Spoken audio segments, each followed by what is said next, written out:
Yo les voy a hablar de lo último que hay en medicina materno-fetal, ¿sí? Todo lo que es de diagnóstico, de tamizaje. Seguramente en los últimos 10, 15 años han oído mucho, ¿no? De que hay tal estudio, hay algún otro estudio, se habla muchísimo de tamizaje, pero quiero hacer esta plática más que nada muy clínica. Ahora sí que va a ser más que nada una charla, más que una exposición. Y lo importante de aquí es poder saber cuándo debemos de mandar ciertos estudios, ¿sí? Eso es muy importante. Aquí, por ejemplo, les pongo que es súper importante que es necesario el cálculo de riesgo de aneuploidías en todas las pacientes. Eso es algo muy importante, porque estamos acostumbrados que la paciente que es de alto riesgo, la paciente arriba de 35 años, pues no tenemos duda, ¿no? Y la mayoría de los médicos mandamos a hacer estudios a esta paciente que la consideramos de alto riesgo. Claro, es bien sabido que arriba de los 35 años, pues tenemos mucho mayor predisposición a poder tener una cromosomopatía. Pero, ¿qué es lo que está pasando con las pacientes que tienen abajo de 35 años? ¿Sí? La mayoría de los médicos piensan que esas pacientes no pueden tener un feto con cromosomopatía, que no van a poder tener un Down.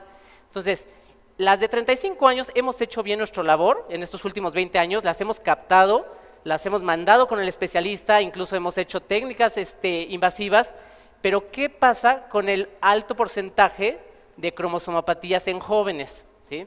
A mí me da mucha risa porque cuando llegan las pacientes siempre te preguntan, ¿cuándo tengo más riesgo de tener un bebé con síndrome de Down? Entonces la contestación cuando damos una entrevista citogenética, pues sí, arriba de los 35 años tenemos mayor predisposición, pero en la población mundial, en México, ¿en dónde es donde hay más Down? ¿Arriba de 35 o en las jóvenes? Las jóvenes, porque hay mayor proporción de embarazos en jóvenes, ¿sí? Cuando estamos hablando de los 15 hasta los 35, hay mucho mayor proporción y esas pacientes son las que pudieran tener un Down, ¿sí? Entonces hay que hacer mucho advenimiento en las que también son de bajo riesgo y por eso es tamizaje. Para poder hablar un poco de los estudios diagnósticos que existen en la actualidad del tamizaje, vamos a hablar un poquito de historia, ¿sí? Nos vamos a los advenimientos de John Langdon Down. Sí, él fue un médico británico que nació en noviembre del 28 hasta el 96, estudió medicina, él empezó a hacer muchos estudios en cuanto a veía las características físicas que tenían los pacientes con síndrome de Down. En 1866, él empezó a publicar aquí un estudio observacional de la etnia de los pacientes que tenían síndrome de Down, ¿sí? Entonces, ¿qué fue lo que él vio? Él vio que había un déficit de elasticidad en la piel, si estamos hablando de la piel de la nuca, y también la cara estaba achatada, incluso la nariz también. No sé si han visto alguna fotografía en libros médicos, hasta en la televisión, o sea, ven un paciente con síndrome de Down, tiene ciertas características que el doctor Down empezó a ver que tenían cierta correlación, ¿sí? Entonces, de ahí fue donde empezó toda lo que es la historia. Bueno, de ahí que empezó la correlación con Mongolia y empezaron a dar el término que era pacientes mongoloides, ¿sí? Fue finalmente después de 20 años que Reginald y Percival eran los hijos del doctor Down, que siguieron haciendo más estudios en cuanto a ver las características raciales que tenían este tipo de pacientes, que eran muy parecidas con los mongoloides. Después ya se le dio la terminología de Down, pues gracias a todos los estudios que estaban haciendo los doctores, pero no fue sino hasta 1965 que la OMS ya determinó que para no ser raciales tendríamos que cambiar y ya actualmente se le llama una trisomía 21, ¿no? Lo que hacemos en la medicina, ¿no? Anteriormente pues eran muchos epónimos, actualmente ¿a qué tiende? A ser un poquito más descriptivos. Entonces, si es una trisomía, pues vamos a llamarle como tal, ¿no? La trisomía 21, trisomía 18, trisomía 13, sí, vamos haciendo ahora sí que la medicina mucho más fácil, ¿no? Acuérdense también que este tipo de estudios no nada más es para Down, ¿sí? Hay que especificar al paciente para qué sirven, ¿sí? Cuando nosotros vamos a solicitar un estudio, ¿sí? No se trata de decir nada más, yo sé que de las 11 a las 13.6 semanas voy a mandar este estudio. No, voy a saber qué significado clínico tiene, voy a saber si sale positivo, qué le voy a explicar a mi paciente, o si sale negativo, porque es muy fácil nada más solicitar el estudio, ya tener la interpretación, decirle, ¿y ahora qué hago? ¿Sí? O sea, ¿para qué me sirvió? ¿Sabes qué? Sale alterado, ¿sabes qué? Te voy a canalizar con alguien experto para que te dé esa información, ¿sí? Entonces, es muy importante no nada más pedir el estudio, sino qué vas a poderle resolver al paciente, ¿sí? Ahorita vamos a ver también por qué es importante. Bueno, rápidamente, no quiero abordar mucho este tema para irnos realmente a los estudios que tenemos de tamizaje hoy en día y de diagnóstico. Ustedes ya saben que la trisomía 21 es mucho más frecuente cuando estamos hablando en una edad ya más avanzada para el embarazo. Y lo importante de las cromosomopatías es que tienen una relación con ciertas malformaciones en otros órganos, sobre todo malformaciones cardíacas. Entonces, hay mucha gente, incluso médicos, ¿sí? Médicos generales, especialistas, incluso ginecólogos, que dicen, yo no voy a mandar este estudio simplemente porque yo no creo en el aborto. Entonces, mi contestación siempre es, espérame, estos estudios no salieron para abortar. Claro que si sale una cromosomopatía y la pareja decide la terminación del embarazo en algunos otros países, bueno, ahí tenemos que dar también el respeto a la autonomía del paciente, ¿sí me explico? Una cosa es lo que nosotros pensemos y lo que nosotros con nuestros conocimientos, lo que sea, podemos influir en el paciente o no, pero hay que respetar, ahora sí, el principio de bioético del paciente, el principio de autonomía. Y eso no es nada más para abortar, simplemente si yo sé que tiene un Down, no es lo mismo canalizar a la paciente y a la pareja con psicólogos, con especialistas, que vayan a ver un cardiólogo pediatra en el momento que nace el bebé. Oye, ¿sabes qué? Tengo aquí al cardiólogo pediatra, lo va a valorar, le va a hacer un eco, a lo mejor una intervención. O sea, no es lo mismo prepararnos a que de sopetón en el momento del parto, ¿sabes qué? Tenemos una cromosomopatía, ¿sí? Entonces, quiero dejar muy claro con la plática que todo lo que estamos estudiando mucho de 20 años para acá, tamizajes, diagnósticos, nos va a servir para de veras captar esos pacientes y que no se nos mueran, ¿sí me explico? Independientemente si hay algunos que quieran la terminación del embarazo, ¿ok? Bueno, cuadro clínico, ya saben muchos ustedes, el perfil facial, la raíz nasal deprimida, que eso lo vamos a poder ahorita ver, el pliegue epicántico, cuello corto, la clinodactilia del quinto dedo. Hay marcadores que son menores, que los podemos ver en el transcurso del embarazo y sobre todo con el ultrasonido estructural de las 18 o 24 semanas, pero vamos a hablar principalmente en lo que nos vamos a enfocar en la translucencia nucal y en la presencia del hueso nasal. El 40 al 50% presenta cardiopatía, de ahí la importancia de hacer un buen diagnóstico para poder canalizar a estos pacientes, defectos en el septo auriculoventricular, defectos del cierre ventricular. Y en 1990 se empezó a describir lo que es realmente la translucencia nucal, ¿sí? Y empezaron a ver, y sobre todo Nicolaides, que fue de los pioneros y que empezó a hacer todos estos estudios, que de las 11 a las 13.6, o sea, bueno, para fines prácticos, de las 11 a las 14 semanas, vamos a hablarlo así, se vio que los pacientes con una cromosomopatía, o sea, un síndrome de Down, tenían la nuca mucho más engrosada, ¿sí? Y generalmente un alto porcentaje, ahorita vamos a ver la sensibilidad del estudio, también la nariz, tenían ausencia del hueso nasal o hipoplasia. Para fines prácticos, cuando tú tomas un ultrasonido con las características que ahorita vamos a ver, de las 11 a las 14, y el bebé tenía la translucencia nucal mucho más engrosada y ausencia de hueso nasal, pues ya teníamos ahí una sospecha de Down. Acuérdense también que este estudio es tamizaje, eso hay que tenerlo muy claro, explicarlo a los pacientes, porque cuando me dicen, con este estudio ya salió adecuado, mi bebé no tiene Down, espérame, este es un estudio de tamizaje. ¿Qué es estudio de tamizaje o cribado o screening? Es un estudio que se le hace a toda la población para nosotros poder captar quiénes tienen factores de riesgo para esa patología. Entonces, mi tamizaje anteriormente, ¿qué era? 35 años. Tiene 35 años, está embarazada, la mando a un estudio invasivo. ¿Sí? ¿Qué pasaba con las jóvenes? Entonces voy a hacer este estudio, las que me salgan alteradas, ahora sí, me voy a un estudio diagnóstico. O sea, ni le voy a dar un diagnóstico a la pareja diciéndole, salió alterado el estudio, ¿tu bebé tiene Down? No, espérame. Tenemos una alta posibilidad de que tenga una cromosomopatía. De ahí que me voy a ir a ¿qué? A hacer un estudio diagnóstico, ¿sí? Para que entiendan lo de tamizaje y diagnóstico sí es muy, muy importante porque después hay mucha incertidumbre en cuanto a médicos y en cuanto a pacientes en que sí hacerse los estudios o no. Es como el tamiz de glucosa, tomas primero un tamiz de glucosa, digo anteriormente, ahorita ya en ginecología nos vamos directo a la curva por otros valores, pero se toma un tamiz, ¿no? Se le hace a toda la población, estas tienen riesgo de desarrollar diabetes gestacional, me las llevo a la curva. Pues lo mismo es este estudio, ¿sí? Una cosa muy importante es que el riesgo de trisomía 21 aumenta con la edad materna, pero disminuye con la edad gestacional. ¿Qué quiere decir? A mayor edad gestacional, pues obviamente mi riesgo va bajando. ¿Eso por qué? Es porque un alto porcentaje de cromosomopatías se van muriendo, ¿sí? Entonces, si ya voy teniendo un feto a las 20, 22, 30 semanas, pues obviamente el riesgo va bajando. Entonces, no es lo mismo en la entrevista citogenética el valor que yo le voy a dar a la paciente y a la pareja. Déjenme nada más aquí.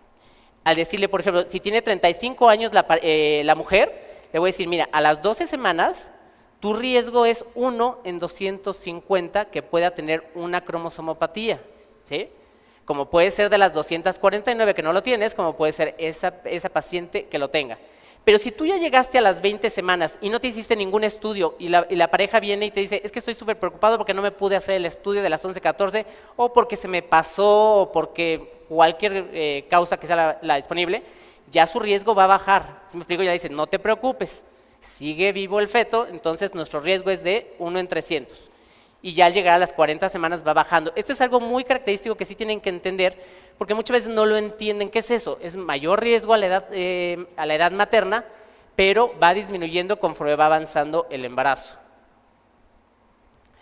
También, si ven la gráfica, lo que es la trisomía 21, la trisomía 18 y la trisomía 13 van aumentando el riesgo conforme mayor edad vamos teniendo, cosa que no es con Turner y triploidías, ¿no? Entonces también es importante, porque luego muchas veces piensan que nada más siempre es entre mayor edad, mayor riesgo nada más a tener estas cromosomopatías, pero ¿qué pasa también con las jóvenes? Tienes menos riesgo, pero en cuanto a Turner y triploidías, tienes el mismo riesgo que tiene una paciente de 35 o 40 años. ¿Ok? ¿Qué está pasando? ¿Por qué salieron estos estudios? ¿Por qué nos preocupamos tanto en hacer tamizaje, diagnóstico? Porque anteriormente las pacientes se embarazaban en una etapa muy joven.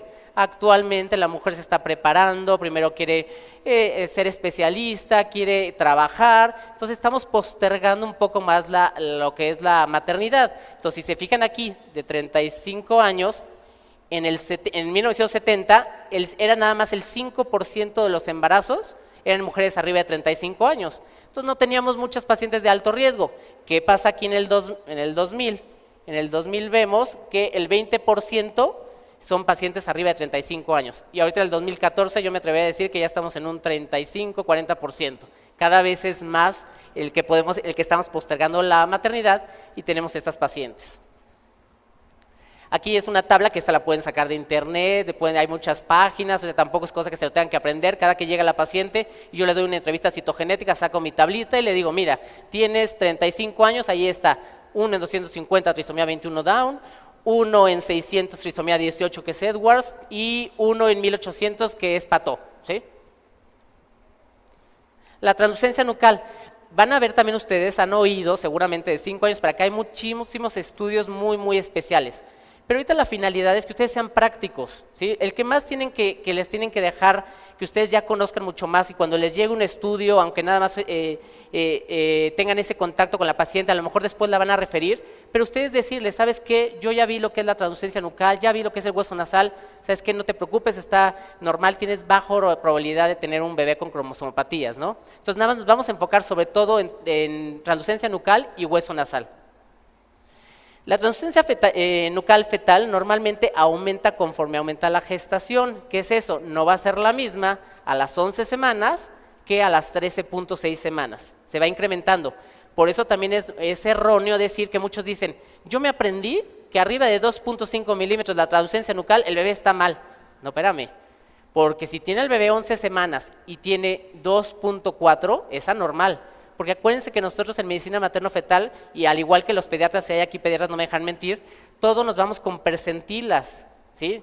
No es lo mismo un niño de 3 años holandés a un niño de 3 años mexicanos, que somos nosotros, o chapaneco, pues obviamente van a ser diferentes. Al igual los fetos tienen la carga genética. Sí, a mí me da mucha risa que llegan los papás y es que tenemos una semana de retraso en el ultrasonido y entonces está más chiquito. A ver, espérame, hay que vernos genéticamente, ¿sí? O sea, si tú ves a mi esposa que es chiquititita y yo no soy muy alto, pues no espero tener hijos de 1,80, ¿no? Entonces, eso también es un error muy claro que muchas veces nos vamos preocupando porque ya se quedó una semana menos, una semana más. Acuérdense que cuando nosotros somos embriones, todos somos iguales, ¿sí? De la semana 1 a la semana 10, todos, así seamos holandeses, chapanecos, seamos altos, chiquitos, todos, vamos a ser iguales. De ahí la importancia de la longitud cefalocauda, ¿sí? Entrando las 10 semanas, ahí sí, ya empieza la genética a actuar, ¿sí? Ya empiezan los genes, que si vas a ser más alto, que si vas a ser más bajo. Entonces, eso es importante verlo también en el feto. Así como a los pediatras les toca ver, a lo mejor en la consulta, a todos los niños, de que la mamá intensa de por qué no está creciendo, que por qué va muy chiquito, o por qué va al extremo, pues también en los fetos es muy importante determinar eso. En un feto con una determinada longitud cefalocauda, la medida de la translucencia nucal representa un cociente de probabilidad, a lo que he hablado. Es tamizaje, acuérdense, nunca va a ser diagnóstico. Hay ciertos estudios de tamizaje, se acuerdan muchos de ustedes anteriormente cuando hacíamos el tamizaje de glucosa en las pacientes embarazadas, que algunos tamizajes les podíamos dar un valor diagnóstico si pasaba ciertos valores. Aquí no, aquí todavía estamos estudiando, aunque la translucencia nucal la tenga de 3.5, de 4 milímetros, yo jamás le voy a poder asegurar al paciente y a su familiar que tiene una cromosomopatía. Le voy a decir, tienes alto riesgo de que tu bebé tenga esa cromosomopatía, vámonos a los estudios diagnósticos, ¿ok? A mayor grosor de la translucencia nucal, mayor cociente de probabilidad y por lo tanto, mayor es el nuevo riesgo. Una cosa muy importante cuando vayan a pedir estos estudios es de que hay un riesgo anterior que tiene la paciente, simplemente por la edad. Tú le dices, tu riesgo por edad solita y ahorita a las 12 semanas es 1 en 250. Ya con los estudios de tamizaje, ahora me va a dar un nuevo riesgo, ¿sí? Que eso es importante. A lo mejor era una paciente de bajo riesgo, una jovencita de 20 años, pues su riesgo era muy bajo, pero cuando se hizo el estudio, ¿qué pasó? Tuvo la translucencia nucal muy engrosada, la ausencia de hueso nasal y su riesgo se incrementó. Entonces ya capté esa paciente para llevármela al estudio invasivo, que es el diagnóstico, ¿no? Que actualmente el gold estándar es la biopsia de vellosidades corneales y lo que es la amniocentesis, porque necesitamos el cariotipo fetal, ¿sí? Por mucho que ya ahorita vamos a ver al final tengo 2 o 3 diapositivas de la sangre, el DNA libre fetal en la sangre materna, ojo, también están diciendo mucho, es que es diagnóstico. No es un estudio diagnóstico, es también de tamizaje y nos puede servir para cuando tenemos esta paciente que está entre que esté alterado y no me quiero hacer la amniocentesis o la biopsia de vellosidades corneales, es una opción que salió ya actualmente, ¿no? Ya en México ya la venimos manejando de 6 meses para acá, ahorita vamos a ver eso. La translucencia nucal, por definición, es la apariencia ecográfica, o sea, la apariencia en el ultrasonido de un acúmulo subcutáneo de líquido detrás del cuello, ¿sí? Eso es lo que es la translucencia nucal. Suena el nombre muy rimbombante, pero ¿qué es líquido en el cuello? ¿Sí? Si ustedes ven una imagen de un bebé con síndrome de Down, tiene muy engrosado el cuello. Se usa este término independientemente de la presencia de septos, ¿sí? Aquí le vamos a dar más importancia al engrosamiento a que si está irregular, que si tiene un septo adentro. No, aquí lo que nos interesa es el grosor, ¿sí? Porque ya se empezaron a hacer estudios hace 15 años, 10 años, que si tenía septos o algo, y ya se vio que no tiene nada que ver en cuanto al riesgo de una cromosomopatía, si tiene septos o no tiene septos. Es nada más el grosor. La incidencia de anomalías cromosómicas y de otro tipo está relacionada con el grosor más que con la apariencia, ¿no? Durante el segundo trimestre, la translucencia generalmente se resuelve. De ahí la necedad, que siempre les decimos, de las 11 a las 14 semanas. Pero es que mi paciente tiene 14.1. No seas necio. ¿Sí me explico? Ya no entra en las percentilas, ¿sí? Entonces, por eso hay estudios, y ahorita vamos a ver el por qué. ¿Por qué se pide a las 11, 14 y por qué no se pide a las 10.2? ¿Sí? La capacidad de medir la translucencia nucal de forma fiable depende de una formación adecuada.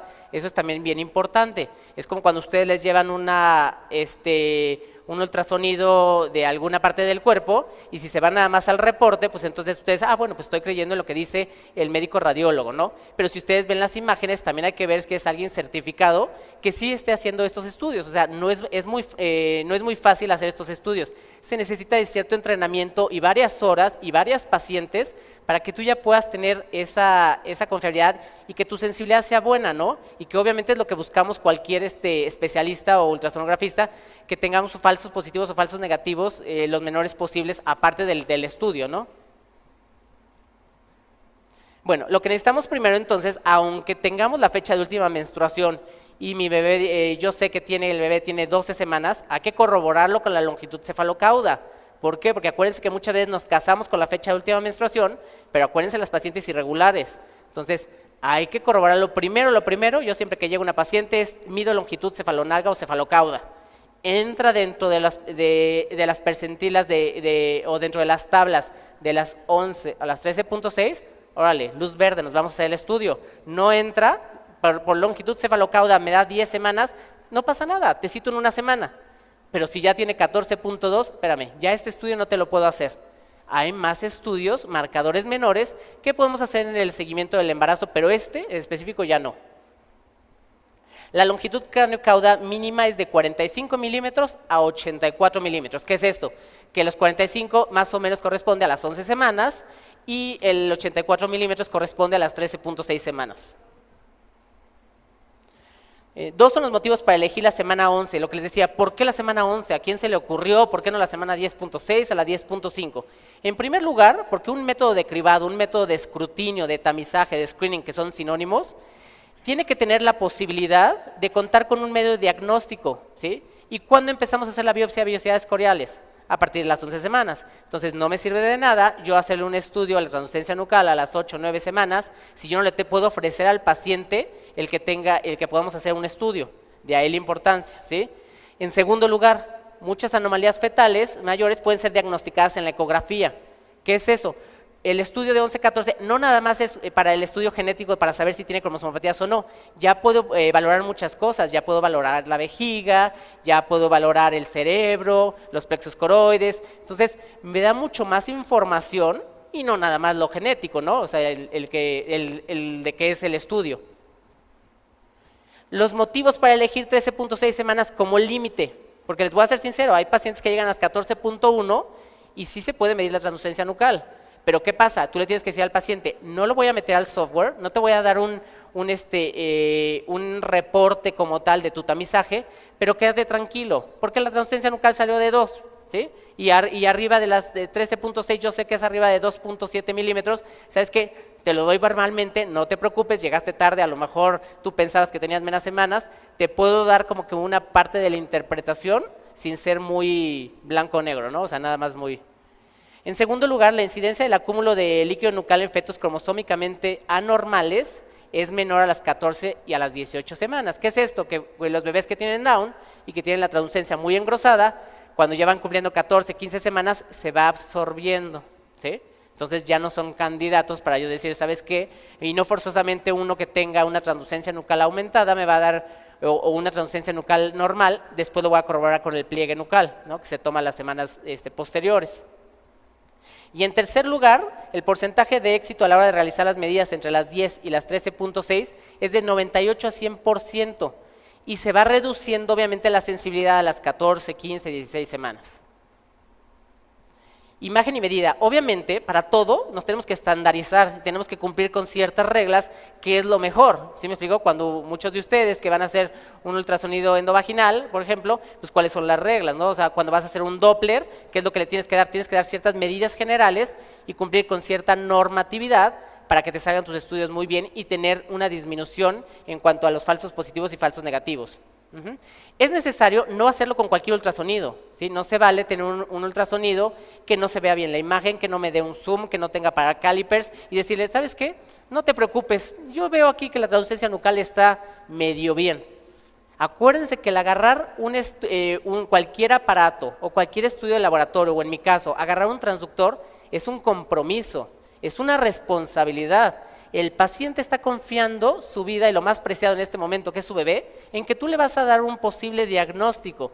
Entonces no se vale el de medio lo hice, medio lo vi, porque pónganse en sus zapatos, que fueran ustedes, que fuera su esposa, que fuera su familiar, ¿no? Entonces yo creo que hemos minimizado mucho el ultrasonido, sí actualmente los venden y muy baratos y por todos lados, pero hay que ser muy éticos y decir, ¿sabes qué? A esto sí, a esto no. ¿Sí? Yo soy ginecólogo y soy materno-fetal y me llegan pacientes, oye, ¿sabes qué? Hazme un ultrasonido de mama, ¿sabes qué? Sí lo sé hacer, o sea, sí tengo el entrenamiento dentro de la parte de ginecología, pero no es ético, porque no estoy preparado y no tengo la experiencia. ¿Sí? Yo te trato a ti como si fueras mi familiar, mi esposa, mi hija, mi mamá, entonces sabes que te voy a mandar con alguien que tiene mucho más experiencia que yo en eso. ¿Sí? Entonces, también es muy ético decir, ¿sabes qué? Aquí no le entro yo o aquí sí le entro yo. ¿Ok? Los calipers o medidores, los calipers son las crucecitas que tenemos ahí en el ultrasonido para medir, ¿sí? Nos deben de permitir que den décimas de milímetros, porque hay ultrasonidos que no te permiten hacer eso, ¿sí? Que no puedes hacer décimas de milímetros. Y acuérdense que aquí es básico, no es lo mismo un 2.6 que es normal a las 13.6 semanas que un 2.7. O sea, simplemente te está diciendo de normalidad y anormalidad. Entonces sí necesitamos equipos especiales que puedan hacer esto, ¿no? La translucencia nucal fetal puede medirse con éxito en la transabdominal en un 95% de las pacientes, pero acuérdense que también no hay que ser cerrados. Si hay una paciente que tiene abundante tejido adiposo, que no podemos ver la ecogenicidad, a lo mejor también, acuérdense que también dependemos mucho del intestino, del gas del intestino que hay. Si se comió unos tacos hace 5 horas y entonces no me deja ver bien, ¿por qué voy a arriesgar? Pues váyanse a la vía transendovaginal, ¿sí? En la transvaginal o endovaginal. O sea, es válida, de hecho está reportado y no me va a cambiar mucho en cuanto a las medidas en hacerlo vía transabdominal o vía transvaginal. Únicamente, aquí como ven la foto que está allá arriba, eso es lo que vamos a medir en la translucencia nucal, o sea, la nuquita del bebé y el huesito nasal, que ahorita vamos a ver cómo se mide. Necesitamos ciertas características, que obviamente ocupe el 70% de la pantalla, que el feto no esté ni en flexión ni en hiperextensión. Porque ¿qué pasa? Si yo estoy en flexión o hiperextensión, entonces me va a dar un falso positivo o un falso negativo. Si me voy a una hiperextensión, pues obviamente mi edema nucal va a ser mucho mayor. Y yo la voy a catalogar a esta paciente que tiene un embarazo de alto riesgo, que es propenso a tener una cromosomopatía, la voy a llevar a un estudio diagnóstico invasivo, que tienen un riesgo de 0.5 a 1% de pérdida fetal, y entonces a lo mejor va a perder ese embarazo y es porque yo lo medí mal. O sea, fíjense la responsabilidad que tenemos, porque de lo que nosotros hagamos, la paciente le va a servir para tomar una decisión en ¿le entro o no le entro al estudio diagnóstico? Si el estudio diagnóstico en 50 años a nuestros hijos, a lo mejor que sean doctores y todo, ya va a haber a lo mejor algo que por colorimetría se pueda revisar el DNA fetal, perfecto, mientras no haya riesgos. Actualmente el único diagnóstico de cromosomopatías es el cariotipo fetal. Entonces, obviamente, vamos a tener un riesgo de 0.5% de pérdida fetal. ¿Qué es eso? De cada 200 pacientes que yo las lleve a hacer este estudio diagnóstico, un bebé se va a perder. Entonces, fíjense de ahí la importancia de hacer un muy buen estudio, porque de ahí la paciente y la pareja van a tomar la decisión, ¿le entro o no le entro para diagnosticarlo? Debe presentarse mucha atención en el amnios. ¿Qué pasa? Muchas veces cuando estamos empezando en esto, digo, a todos nos falla, y muchas veces medíamos lo que era del amnios, empezamos a medir la translucencia nucal, empezábamos en la parte del cuello fetal y nos íbamos hasta el amnios y decíamos, chin, me dio 3 milímetros, ¿sabes qué? Tiene alto índice, alta probabilidad de que tu bebé tenga un Down. Le hacíamos la amniocentesis, salió en todo normal, o algún otro ultrasonografista revisaba y decía, ¿sabes qué? Mediste hasta el amnios. Entonces hay que determinar bien el amnios, dónde está, para no tener nuestros falsos positivos, ¿sí? ¿Cómo se le hace para disminuir estos falsos positivos? Simplemente le pides a la paciente que tosa, ¿sí? O con el transductor le das unas palmaditas ahí en el abdomen. Yo siempre zamboloteo, me dicen, es que me estás zamboloteando el bebé. No pasa nada, ni se va a perder, ni le va a pasar nada, ni vas a doblar una orejita, ni nada. Lo zamboloteas, ya ves que brincó el bebé. Ah, espérame, ya vi dónde está ahí mi margen, ya sé de dónde tengo que medir, ¿sí? Que eso es por eso hay muchos falsos positivos, sobre todo cuando estamos empezando en esto de las mediciones.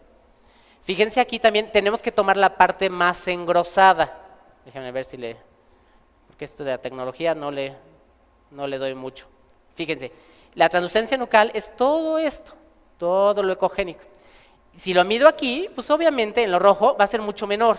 Entonces, ¿qué dicen las normas? Me tengo que ir justo en la parte más engrosada que yo tenga, es donde voy a hacer mi medición. Y lo que les platicaba de los calipers son estos. Tengo que hacer justo donde está arribita de la línea, hasta la otra línea, y de aquí a acá es donde voy a medir mi translucencia nucal. Y esa es la translucencia nucal bien medida. ¿Qué pasa también con bebés que tienen circular al cuello? Van a decir, no, es que tiene circular al cuello y no se la puede hacer. No, también se le puede hacer. ¿Pero dónde van a medir? ¿Arriba o abajo? Pues no se compliquen, miden las dos, tanto arriba como abajo. ¿Sí? Aquí está el circular al cuello que tiene el bebé. Miden arriba la translucencia nucal, miden abajo y sacan un promedio. Y esa es la medida que van a meter ustedes en el software para darles un riesgo relativo. Ahora, una cosa muy importante es que la translucencia nucal no me va a cambiar según la raza, según la paridad, si es gesta 1, gesta 2, gesta 3, si consume tabaco, si es diabética, si fueron técnicas de reproducción asistida, cosa que sí me va a cambiar con los marcadores séricos, que ahorita vamos a ver. Los marcadores séricos sí me pueden modificar estos valores. Entonces, la ventaja es que este estudio de ultrasonido, que es la translucencia nucal, tiene muy buena especificidad, tanto sensibilidad como especificidad, porque no se me va a alterar con cualquier otro factor externo que tenga la madre. Aquí lo que les platicaba de que para una longitud cefalocauda de 45 milímetros, la mediana es de 1.2 milímetros y el máximo es 2.1. De ahí que no se prendan valores así nada más de, yo sé que si arriba de 2.5 es alterado, porque fíjense, si tiene 11 semanas y tiene 2.2, tú te vas con la finta que está normal y no, ya tiene una alta probabilidad de tener una cromosomopatía. Y para una longitud cefalocauda de 84 milímetros, que corresponde a 13.6 semanas, es de 1.9 la mediana y la percentil 95 es de 2.7. Entonces, tampoco se aprendan qué tal si el feto tenía 13.6 semanas, tiene 2.6 y ustedes dicen, no, es que yo me acuerdo en mi clase que me dijeron que arriba de 2.5 era normal. Espérame, entra dentro de la percentil 95. Una formación adecuada y adopción de una técnica estándar para la medida de la translucencia nucal son requisitos. Lo que les digo, hay que estarnos especializando, estar haciendo a todas las pacientes estos estudios y obviamente como todo, ¿no? Al principio sí nos va a costar más trabajo. Yo al principio tardaba 1 hora para poder determinar bien la translucencia nucal y era muy obsesivo y no me gustó esta, no me gustó aquella. Entonces, y obviamente con el transcurso del tiempo, al hacer alguna actividad que lo vamos haciendo constante, pues obviamente vas llegando mucho más rápido a ese diagnóstico, ¿no? Que luego dicen, es que lo hiciste rapidísimo en 5 minutos, no eres bueno. No, espérame, es que bueno, a lo mejor se dieron las condiciones que el feto estaba súper bien y ya tengo mucho más práctica, ¿no? También es válido, y lo que te recomiendan las normas es hacerlo 3 veces. Y la mayor medición que tomaste, esa es la que tú vas a poner en el software, ¿sí? Si la primera vez fue 1.4, la segunda fue 1.5 y la tercera 1, voy a tomar la mayor medida, ¿sí? Para poder disminuir mis falsos negativos. Bueno, y entonces, ¿qué fue? Que la Fetal Medicine Foundation, que está en el Reino Unido, fueron los que empezaron a hacer todo esto y empezaron a sacar el software y empezaron a hacer toda la capacitación para todos hablar el mismo idioma, ¿sí? ¿Qué es eso de hablar todos el mismo idioma? Tendemos actualmente a la globalización. No decir que hay ciertos valores para México, hay ciertos valores para Estados Unidos y ciertos valores para Europa, ¿no? O sea, todos hablar el mismo idioma aquí en Estados Unidos, en China, en donde sea. Entonces, con esto se van unificando los criterios. En 1992, un estudio que midió la translucencia nucal fetal antes de la determinación del cariotipo fetal y después con las medidas, de los pioneros que empezó a hacer todo esto fue Nicolaides. Y ustedes se pueden meter a la página ahí de Fetal Medicine Foundation, lo ponen www.fetal Medicine Foundation, y ahí viene incluso de forma gratuita, les pueden dar más explicación de todo esto que yo estoy diciendo, ¿no? ¿Qué ha hecho Nicolaides y todos los que siguieron en el advenimiento de todo la Fetal Medicine Foundation? Empezaron de que a mí no me interesa que tú pagues o a mí no me interesa la cuestión económica, me interesa llegar a todas las partes del mundo y que se capacite la gente, ¿sí me explicó? A mí me da mucha risa porque muchas veces como médicos y como especialistas tendemos a esto nada más lo hago yo. No, acuérdense, un buen médico es el que hace investigación, el que hace enseñanza, el que transmite. No hay que ser soberbios. Yo quiero ser el único de México que lo haga. No, prefiero capacitar a varios médicos y que todos lo vayamos haciendo, y eso es por el fin de la humanidad, ¿no? Que se nos hemos perdido mucho. ¿Qué es lo que quiero? O sea, llegarle a toda la gente y que la mayoría de la gente que vaya a tener un bebé con cromosomopatía, un bebé con síndrome de Down, pueda saber, pueda prepararse, ir a grupos de apoyo, ir viendo, ir visualizando. Oye, ¿sabes qué? Toda mujer embarazada y las que estén aquí que hayan tenido un hijo, que han estado embarazadas, ¿qué pasa? Desde que estás embarazada el día 1, que no hay menstruación, tú ya vas pensando cómo va a ser tu hijo físicamente, tú ya lo estás viendo que va a ir a la escuela, tú ya estás viendo que va a ser abogado, tú ya estás viendo que se va a casar, que te va a dar nietos, apenas en el día 1. Las que son mujeres no me dejarán mentir. Entonces, ¿qué es a lo que yo digo? Estos estudios es muy buenos porque aterrizas a la paciente, ¿sabes qué? Tiene síndrome de Down tu hijo, o sea, acuérdense que hay una alteración cognitiva y por mucho que veamos en la televisión que actúan y son cantantes y lo que quieras, tiene una alteración cognitiva, ya tu hijo no va a ser especialista como tú te lo habías imaginado. Entonces, a lo que voy es, eso ayuda mucho, de veras, a mí que me ha tocado ver las dos vertientes, del sopetón a las 40 semanas y tú ya lo veías a tu hijo o a tu hija ya especialista, casado, no sé qué, a irte preparando te ayuda muchísimo, ¿no? Eso es lo que les quiero dar, más que ustedes vean esta presentación y que si todos los estudios nuevos, dejarles el gusanito de que qué importante es de veras ponernos en los zapatos de otro, ¿no? Yo creo que también se ha perdido mucho actualmente todo lo que es la bioética, ¿no? Yo estoy haciendo actualmente una maestría de bioética y a mí todo el mundo me dice, ¿y con qué se come? ¿Y para qué se estudias eso? ¿Y para qué te va a servir? Pues me sirve para tener mis raíces de por qué empecé a estudiar medicina, ¿no? Entonces, todos ustedes si puedo captar uno de esos pacientes y a la mamá ya le puedo dar el diagnóstico, pues qué mucho mejor, ¿no? O sea, la verdad cambian vidas, ¿no? En cuanto a todo esto. ¿A qué vamos a este cuadrito rápidamente?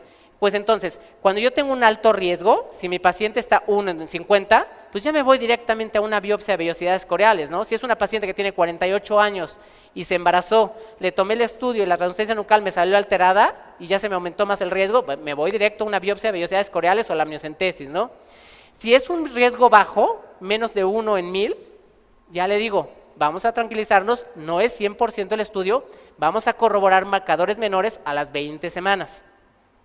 Si estoy en el riesgo intermedio, para eso sirven, ¿a qué me voy? Pues me voy a otro estudio, ¿sí? Me voy a hacer los nuevos marcadores, ¿sí? Entonces, por eso les digo, van ustedes a leer en la literatura que hay muchísimo el ángulo facial, que la regurgitación tricuspidia, que ya estamos midiendo otras cosas. Diario va saliendo más marcadores. Pero no vamos a hacer tampoco una paciente todos los marcadores, vamos paso a pasito. Fue de alto riesgo, rápido me la llevo al estudio diagnóstico. Es bajo riesgo, no te preocupes, me voy a las 20 semanas los marcadores menores. Me saliste como en riesgo intermedio, me voy al siguiente, ¿sí? Que es el hueso nasal, el ductus venoso. Vamos a ver rápidamente el hueso nasal. Ya vimos que el 60 al 70% de los fetos carecen de hueso nasal, el 25% tienen un hueso maxilar pequeño, y el 80% muestran ondas anormales de Doppler en el ductus venoso, que son otro tipo de marcadores.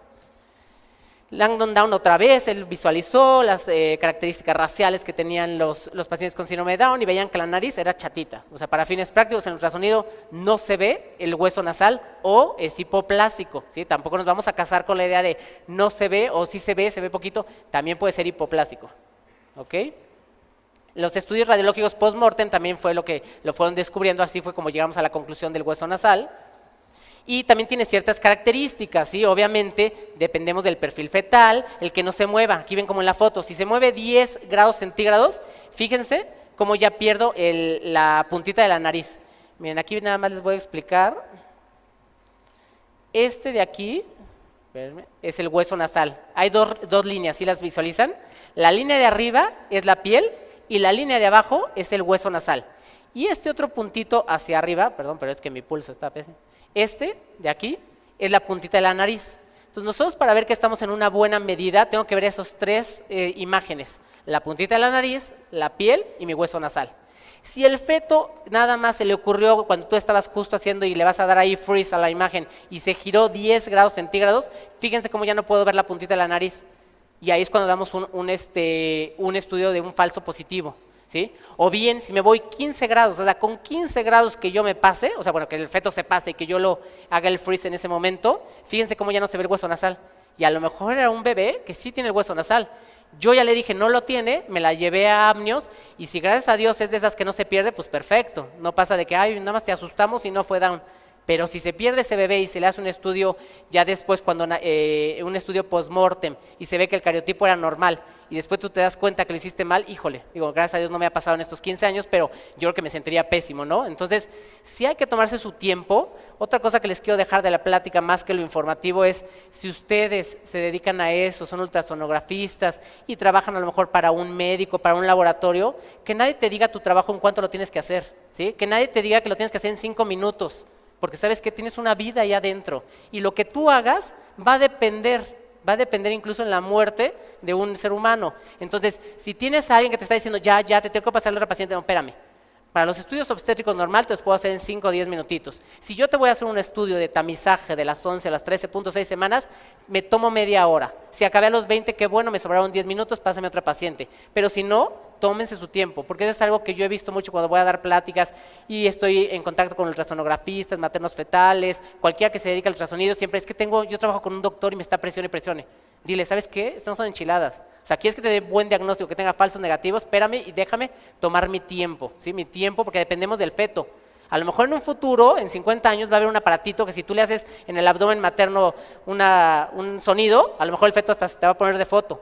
Pero la realidad es que es muy complejo que el feto se porte así. Ahorita lo ven ustedes en la imagen, bien bonito que está el feto, el perfil. Pero el que haya visto ultrasonidos o el que se dedique a esto van a ver que no es tan fácil y no siempre se te pone así de pechito el feto, ¿no? Entonces, eso es de suma importancia.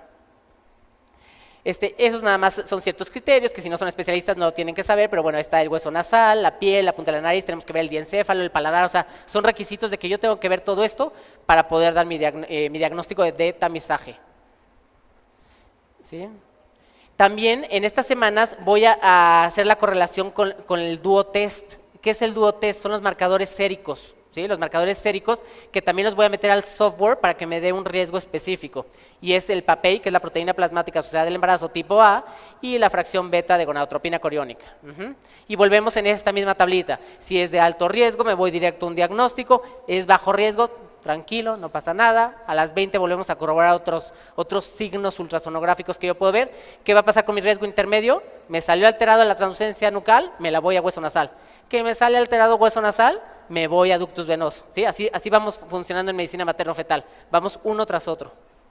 Ductus venoso rápidamente, ¿sí? Para todos los que sepan, es un shunt único que generalmente dirige la sangre oxigenada desde la vena umbilical a la circulación. Por eso es tan importante. Y acuérdense que habíamos visto que un alto porcentaje de cromosomopatías se relaciona con malformaciones cardíacas. Entonces también es un método indirecto en que yo puedo diagnosticar una cardiopatía.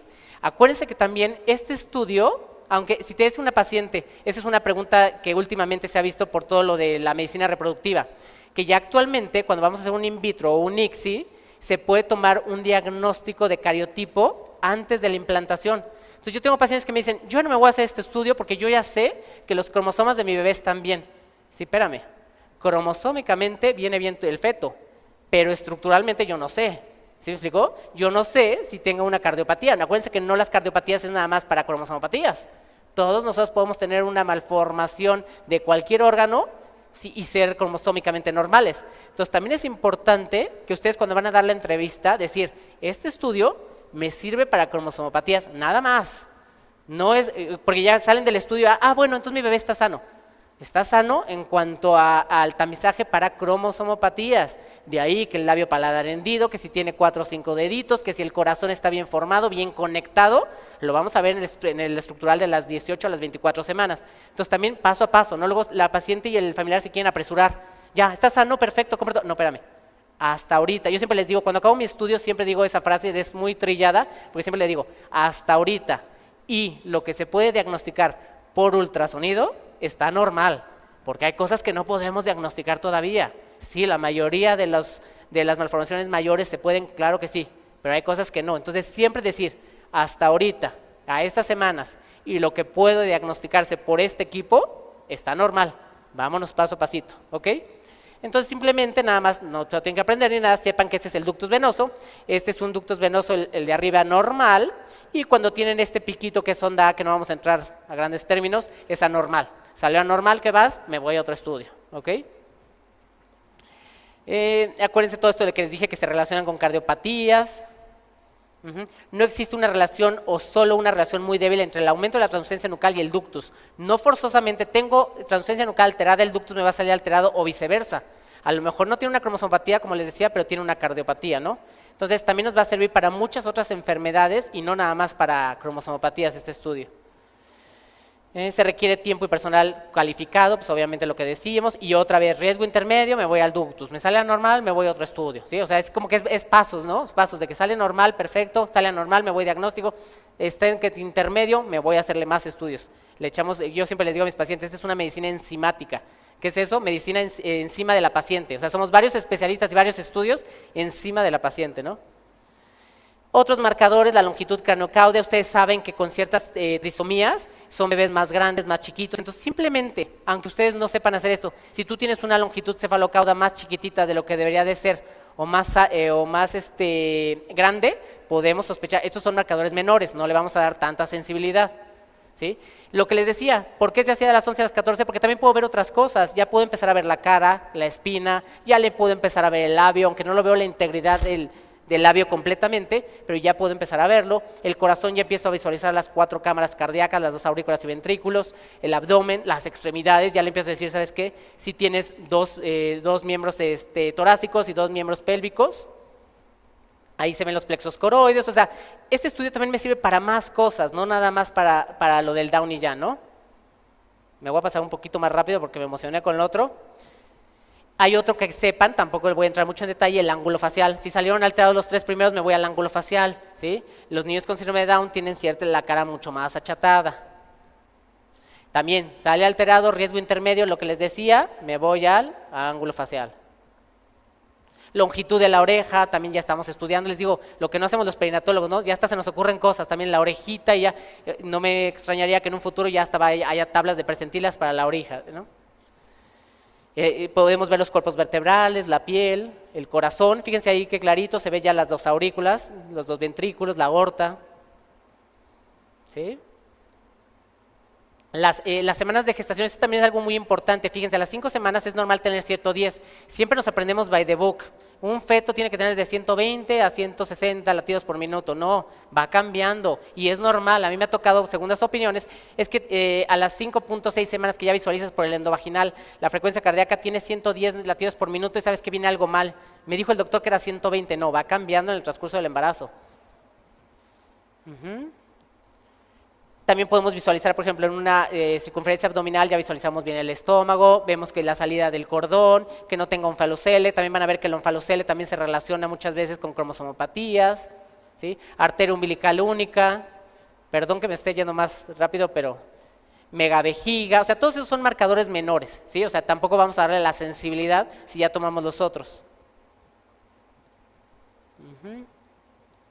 El onfalocele, lo que les decía, que generalmente se ve relacionado con cromosomopatías, que ahí es la diferencia entre un feto con onfalocele o gastrosquisis, ¿sí? ¿De qué va a depender? Pues que le des la asesoría genética. Si es onfalocele, tenemos riesgo de tener una cromosomopatía, si es gastrosquisis, no tenemos ese riesgo aparente, ¿sí? El volumen placentario, ¿sí? Acuérdense que en trisomía 18 en Edwards son fetos con una restricción del crecimiento y tenemos la placenta muchas veces mucho más chiquita, ¿no? Que también ya todo eso estamos haciendo. Ahora ya rápidamente, el cálculo de riesgo, lo que yo les decía, ya tengo mis valores, ahora ¿cómo los voy a utilizar? Pues los voy a poner en mi software, si no tengo el software no me sirve para nada. Espérenme tantito.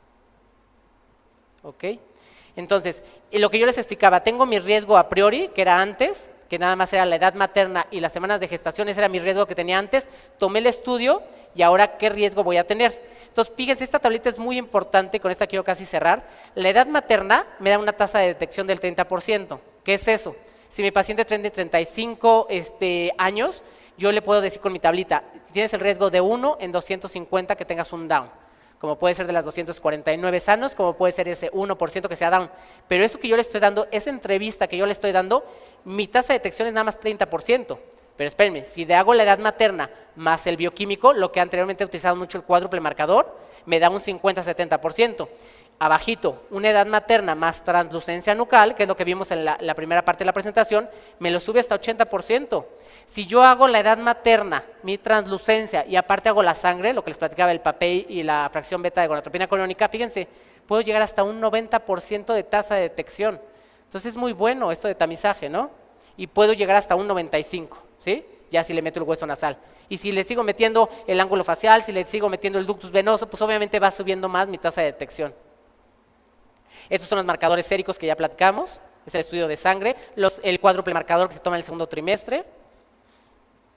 Todo esto, ya digo, todo esto lo pueden encontrar en internet, la verdad es que lo ponen y es súper fácil, ¿no? O sea, ¿cómo saber? ¿Sabes qué? Está aumentada la fracción beta, está disminuida mi PAPEI, ¿qué tengo de riesgo? Pues es más riesgo hacia trisomía 21, 18, 13... Acuérdense también, todo esto que está poniendo, alfa-fetoproteína disminuida, luego alfa-fetoproteína aumentada. Cuando yo tomé ese estudio de test y me salió alterado, me llevé al paciente a un estudio diagnóstico, ya le tomé su cariotipo y salió que el feto cromosómicamente es normal, entonces me van a decir, oye, ¿y por qué salió alterado la PAPEI? ¿O por qué salió alterado? Porque no es sensible. ¿Qué quiere decir que no sea sensible? Que es que puede ser otras enfermedades se pueden alterar. Entonces, sí, espérame, cromosómicamente está normal, pero tú tienes, si la alfa-fetoproteína está aumentada, tienes mayor riesgo de óbito, de bajo peso, de desprendimiento de placenta, ¿sí? onfalocele, gastrosquisis. O sea, lo que yo les quiero dejar con esto es que no nada más es para cromosomopatías, no nada más es para Down, incluso para preeclampsia, para restricción del crecimiento, para óbito. Si yo ya sé que cromosómicamente está normal, pero tengo alterado mis marcadores, el duotest, ojo, lo voy a catalogar como embarazo de alto riesgo, le voy a hacer un seguimiento más estrecho. Si a lo mejor tengo alto porcentaje de que me desarrolle una preeclampsia, pues en vez de citarla como ginecólogo cada mes, o si ustedes son médicos generales y ya lo diagnosticaron, le vas a decir al ginecólogo, ¿sabes qué? Vela cada 15 días, porque a lo mejor se te va a hacer una preeclampsia, ¿sí? O una restricción del crecimiento. ¿Ok? Y por último, ya un minutito, el diagnóstico no invasivo, lo que salió hace poquito, ¿no? Que fue un boom, el DNA fetal en células, en plasma materno. Acuérdense, hay que dar bien la información, no es diagnóstico, es nada más tamizaje. Y actualmente es muy caro. Ahorita en México que estamos trabajando con Estados Unidos, en que en mi consultorio se los llevan las muestras que es el Harmony, se lo llevan a Estados Unidos, vale 14,000 pesos. Entonces tampoco es una opción que la podemos mandar a todos. Sí, mi sensibilidad es mucho mejor, fíjense ahí, trisomía 21, 99.9 es mi sensibilidad. Trisomía 18, que es Edwards, 97.4, y la trisomía 13 es de 87.5. Entonces, si su paciente tiene mucho dinero y dice, oye, ¿me lo puedo hacer? Pues sí, es una muestra de sangre. La verdad es que yo tengo muchos pacientes bursátiles que dicen, es que el dinero no es mi problema, perfecto. O sea, es que hazte este, ¿sí me explico? Pero ojo, no hay que dejar el de 11-14, porque el de 11-14, aunque tú tengas buena sensibilidad con este estudio, el de 11-14 también me va a dar otras cosas, ¿sí? Me va a dar el corazón, cómo está, si no hay tener algún problema linfático, o sea, son más las cosas que le puedo dar. Y pues aquí nada más les agradezco, aquí cualquier pregunta me pueden ahí escribir, ahí está mi email, si tienen alguna pregunta de veras con mucho gusto les puedo resolver, me pueden mandar imágenes, oye, tengo este estudio, cómo salió, pues ahora sí que lo que les pueda servir, ¿no? Muchas gracias.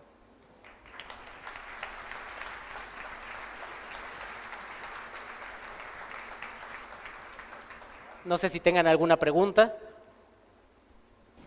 Buenos días.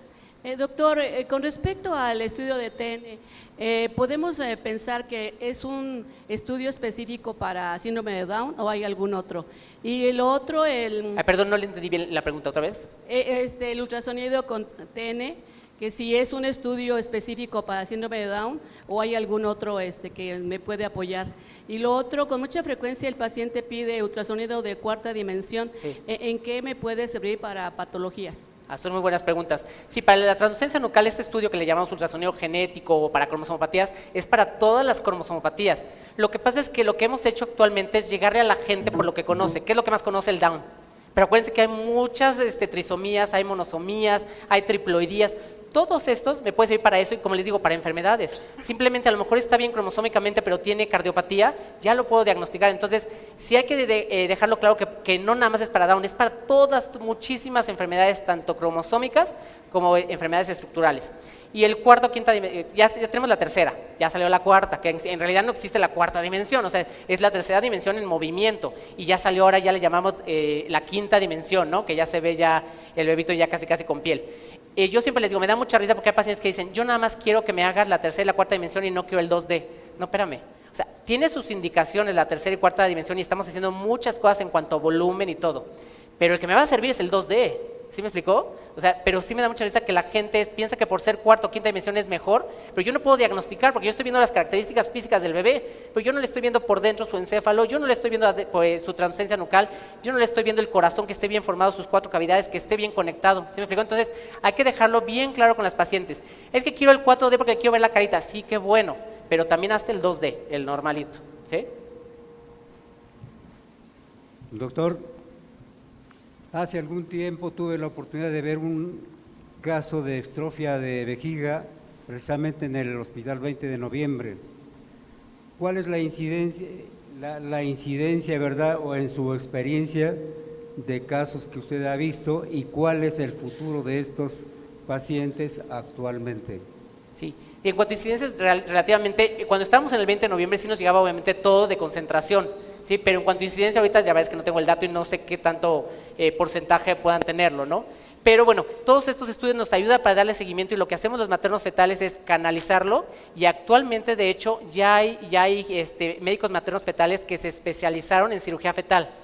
Entonces, muchas de las cosas que también diagnosticamos, y ya lo estamos haciendo aquí en México, yo no porque no me dedico a eso, pero hay unos que están en Querétaro, son unos doctores muy famosos que ya están haciendo cirugía fetal. Entonces, todas las cosas de vejiga que se pueden dar un tratamiento, no nada más es para diagnóstico, también nos sirve para yo diagnosticarlo y que lo puedan tratar, ¿no? Desgraciadamente no soy especialista en hacer todas esas cosas en cuanto estructuralmente o cuál sería la posición, si es quirúrgico o no quirúrgico, pero que sepan que ya se está haciendo en México. Y estos doctores son doctores muy jóvenes que se fueron a España a hacer la especialidad y ya hacen cirugía fetal, ¿no? Entonces, también hay que decirles a los pacientes, muchas cosas ya las podemos corregir in útero, ¿no? ¿Sí? Buenos días, doctor. Excelente plática. Faltó Ay, no, tiempo. No le escucho, sí. Sí, excelente plática. Faltó tiempo para ver cada detalle de todo lo que nos dio. Mi duda y la pregunta es la siguiente. ¿El ultrasonido estructural se hace en la semana 18 o la semana 20? El ultrasonido estructural. Sí. Que si se hace de las 18 a las Sí, 20. ¿a qué edad? Ah, sí. El estructural. ¿A la ¿cómo se- semana 18 o a la semana 20 se le solicita a los pacientes? Sí, se llama estructural, ¿por qué? Porque vamos a ver las estructuras. Yo ya vi que tiene 4 cámaras en el ultrasonido de las 11 a las 14, pero no las visualicé muy bien y que esté bien conectado, entonces por eso lo llamamos estructural. Y cuando mejor podemos ver al feto en esas semanas de las 18 hasta las 24. Si te llega a las 25 todavía podemos ser estructural. Para el ultrasonido estructural no somos tan rígidos como el de las 11 a las 13.6 semanas, sino que nos da un rango mucho más amplio. Obviamente si me llega a las 26 semanas y no se lo había hecho, sí le puedo hacer estructural, pero conforme vaya creciendo más el feto, menos puedo ser más minucioso en ciertas partes o ciertas estructuras internas o ciertos órganos.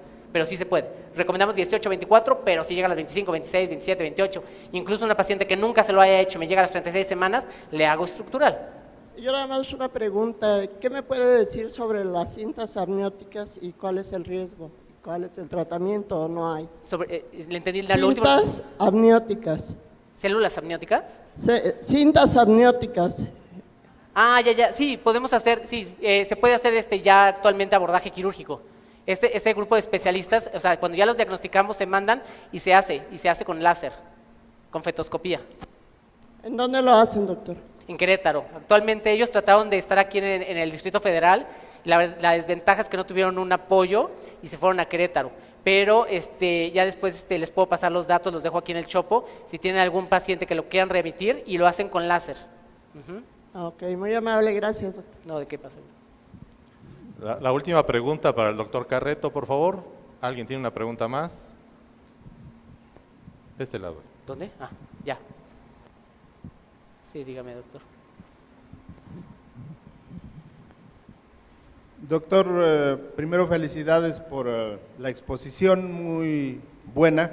La situación es la siguiente, cuando tenemos la fecha de última menstruación de la paciente, no hay problema, de acuerdo a la situación las cromosopatías se diagnostican en ese tiempo de gestación, pero y cuando no se sabe la menstruación, ¿qué otros factores nos dan un índice o un rango de seguridad, además de la fecha de última menstruación?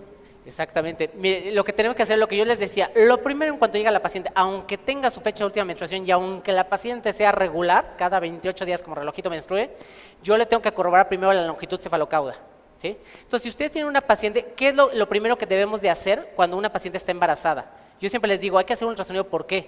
Porque el estudio de sangre te dice está embarazada, pero no te dice si está dentro del útero o está afuera, ¿sí? Y no te dice si va correlacionado con su fecha de última menstruación. Entonces, mi sugerencia es cuando tienen 6 semanitos, o sea, ya faltó la menstruación y son 2 semanas después, siempre hazte un ultrasonido convencional para ver cuánto mide tu bebé. Si va de acuerdo con la fecha de última menstruación, perfecto, tú le calculas, en 6 semanas más te haces el estudio. Si no, cambiamos lo que se llama la fecha de última menstruación corregida. ¿Qué es eso? Muchas veces les causa issue tanto a los doctores como a los pacientes, ¿no? Es una paciente que a lo mejor ovuló un poquito antes y un poquito después. Anteriormente, hace 10, 15 años que decíamos en las conferencias, tú te tienes que basar en la fecha de última menstruación.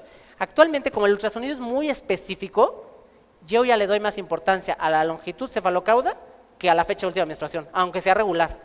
Si mi fecha de última menstruación me dice que el paciente tiene 12 semanas, es mucho más confiable que tenga 12 semanas a que tenga por fecha de última menstruación, ¿no? Entonces, siempre valórense con la longitud cefalocauda. Muchas gracias. Muchas gracias, agradecemos la Gracias, participación del doctor. Compartir tu experiencia. Doctor, por favor. Muchas gracias, doctor. hay que especificar al paciente para qué sirven, ¿sí? Cuando nosotros vamos a solicitar un estudio, ¿sí? No se trata de decir nada más, yo sé que de las 11 a las 13.6 semanas voy a mandar este estudio. No, voy a saber qué significado clínico tiene, voy a saber si sale positivo, qué le voy a explicar a mi paciente, o si sale negativo, porque es muy fácil nada más solicitar el estudio, ya tener la interpretación, decirle, ¿y ahora qué hago? ¿Sí? O sea, ¿para qué me sirvió? ¿Sabes qué? Sale alterado, ¿sabes qué? Te voy a canalizar con alguien experto para que te dé esa información. ¿Sí? Entonces, es muy importante no nada más pedir el estudio, sino qué vas a poderle resolver al paciente. ¿Sí? Ahorita vamos a ver también por qué es importante. Bueno, rápidamente, no quiero abordar mucho este tema para irnos realmente a los estudios que tenemos de tamizaje hoy en día y de diagnóstico. Ustedes ya saben que la trisomía 21 es mucho más frecuente cuando estamos hablando en una edad ya más avanzada para el embarazo. Y lo importante de las cromosomopatías es que tienen una relación con ciertas malformaciones en otros órganos, sobre todo malformaciones cardíacas. Entonces, hay mucha gente, incluso médicos, ¿sí? Médicos generales, especialistas, incluso ginecólogos, que dicen, yo no voy a mandar este estudio simplemente porque yo no creo en el aborto. Entonces, mi contestación siempre es, espérame, estos estudios no salieron para abortar. Claro que si sale una cromosomopatía y la pareja decide la terminación del embarazo en algunos otros países, bueno, ahí tenemos que dar también el respeto a la autonomía del paciente, ¿sí me explico? Una cosa es lo que nosotros pensemos y lo que nosotros con nuestros conocimientos, lo que sea, podemos influir en el paciente o no, pero hay que respetar, ahora sí, el principio de bioético del paciente, el principio de autonomía. Y eso no es nada más para abortar, simplemente si yo sé que tiene un Down, no es lo mismo canalizar a la paciente y a la pareja con psicólogos, con especialistas, que vayan a ver un cardiólogo pediatra en el momento que nace el bebé. Oye, ¿sabes qué? Tengo aquí, espérame, este es un estudio de tamizaje. ¿Qué es estudio de tamizaje o cribado o screening? Es un estudio que se le hace a toda la población para nosotros poder captar quiénes tienen factores de riesgo para esa patología. Entonces, mi tamizaje anteriormente, ¿qué era? 35 años. Tiene 35 años, está embarazada, la mando a un estudio invasivo. ¿Sí? ¿Qué pasaba con las jóvenes? Entonces, voy a hacer este estudio, las que me salgan alteradas, ahora sí, me voy a un estudio diagnóstico. O sea, ni le voy a dar un diagnóstico a la pareja diciéndole, salió alterado el estudio, ¿tu bebé tiene Down? No, espérame. Tenemos una alta posibilidad de que tenga una cromosomopatía. De ahí que me voy a ir a ¿qué? Hacer un estudio diagnóstico, ¿sí? Para que entiendan lo de tamizaje y diagnóstico sí es muy, muy importante porque después hay mucha incertidumbre en cuanto a médicos y en cuanto a pacientes en que sí hacerse los estudios o no. Es como el tamiz de glucosa, tomas primero un tamiz de glucosa, digo anteriormente, ahorita ya en ginecología nos vamos directo a la curva por otros valores, pero se toma un tamiz, ¿no? Se le hace a toda la población, estas tienen riesgo de desarrollar diabetes gestacional, me las llevo a la curva. Pues lo mismo es este estudio, ¿sí? Una cosa muy importante es que el riesgo de trisomía 21 aumenta con la edad materna, pero disminuye con la edad gestacional. ¿Qué quiere decir? A mayor edad gestacional, pues obviamente mi riesgo va bajando. ¿Eso por qué? Es porque un alto porcentaje de cromosomopatías se van muriendo, ¿sí? Entonces, si ya voy teniendo un feto a las 20, 22, 30 semanas, pues obviamente el riesgo va bajando. Entonces, no es lo mismo en la entrevista citogenética el valor que yo le voy a dar a la paciente y a la pareja. Déjenme nada más. Aquí. Al decirle, por ejemplo, si tiene 35 años la mujer, le voy a decir, mira, a las 12 semanas, tu riesgo es 1 en 250 que pueda tener una cromosomopatía, ¿sí? Como puede ser de las 249 que no lo tienes, como puede ser esa paciente que lo tenga. Pero si tú ya llegaste a las 20 semanas y no te hiciste ningún estudio y el cardiólogo pediatra lo va a valorar, le va a hacer un eco, a lo mejor una intervención, o sea, no es lo mismo prepararnos a que de sopetón en el momento del parto, ¿sabes qué? Tenemos una cromosomopatía, ¿sí? Entonces, quiero dejar muy claro con la plática que todo lo que estamos estudiando mucho de 20 años para acá, tamizajes, diagnósticos, nos va a servir para de veras captar esos pacientes y que no se nos mueran. ¿Sí me explico? Independientemente si hay algunos que quieran la terminación del embarazo. ¿Ok? Bueno, cuadro clínico, ya saben muchos ustedes, el perfil facial, la raíz nasal deprimida, que eso lo vamos a poder ahorita ver, el pliegue epicántico, cuello corto, la clinodactilia del quinto dedo. hay marcadores que son menores, que los podemos ver en el transcurso del embarazo y sobre todo con el ultrasonido estructural de las 18 o 24 semanas, pero vamos a hablar principalmente en lo que nos vamos a enfocar en la translucencia nucal y en la presencia del hueso nasal.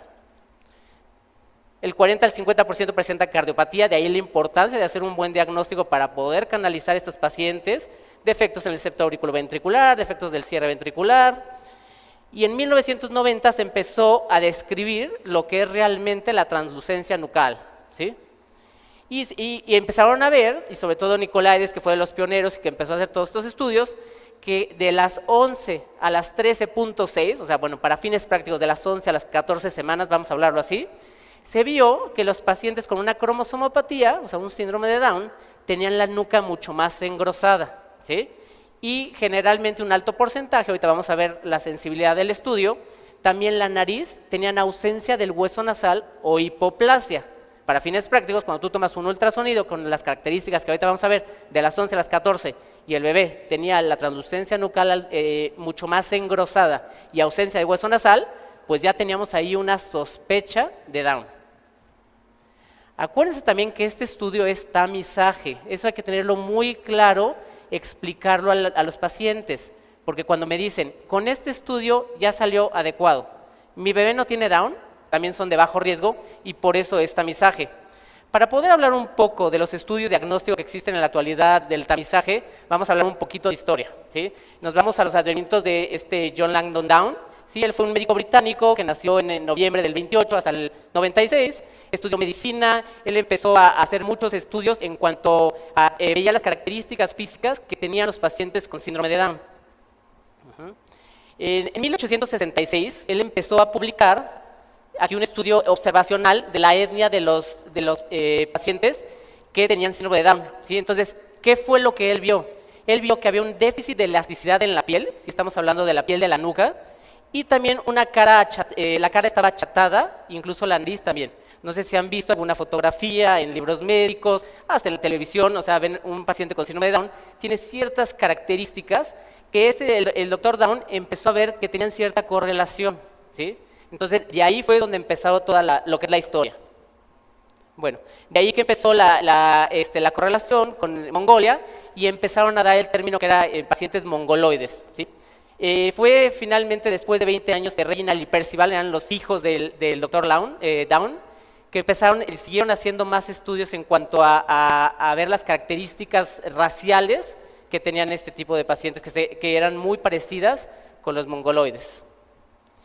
Después ya se le dio la terminología de Down, pues gracias a todos los estudios que estaban haciendo los doctores, pero no fue sino hasta 1965 que la OMS ya determinó que para no ser raciales tendríamos que cambiar, y ya actualmente se le llama una trisomía 21, ¿no?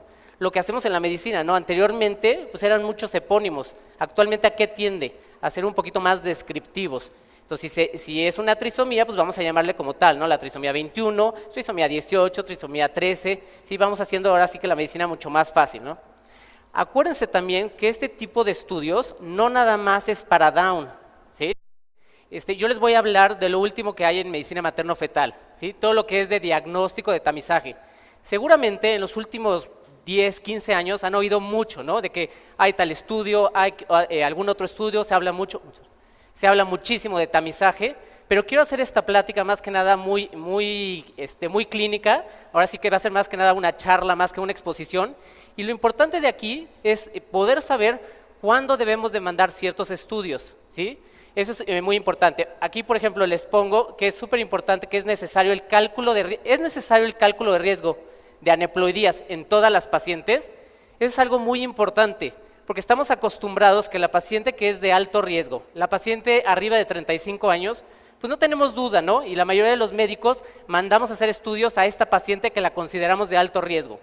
Claro, es bien sabido que arriba de los 35 años, pues tenemos mucho mayor predisposición a poder tener una cromosomopatía. Pero, ¿qué es lo que está pasando con las pacientes que tienen abajo de 35 años? ¿Sí? La mayoría de los médicos piensan que esas pacientes no pueden tener un feto con cromosomopatía, que no van a poder tener un Down.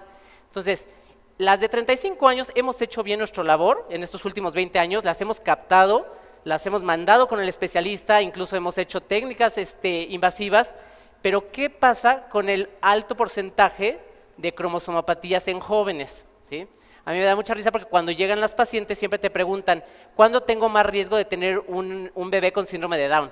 Entonces la contestación cuando damos una entrevista citogenética, pues sí, arriba de los 35 años tenemos mayor predisposición, pero en la población mundial, en México, ¿en dónde es donde hay más Down? ¿Arriba de 35 o en las jóvenes? Las jóvenes, porque hay mayor proporción de embarazos en jóvenes, ¿sí? Cuando estamos hablando de los 15 hasta los 35, hay mucho mayor proporción y esas pacientes son las que pudieran tener un Down, ¿sí? Entonces hay que hacer mucho advenimiento en las que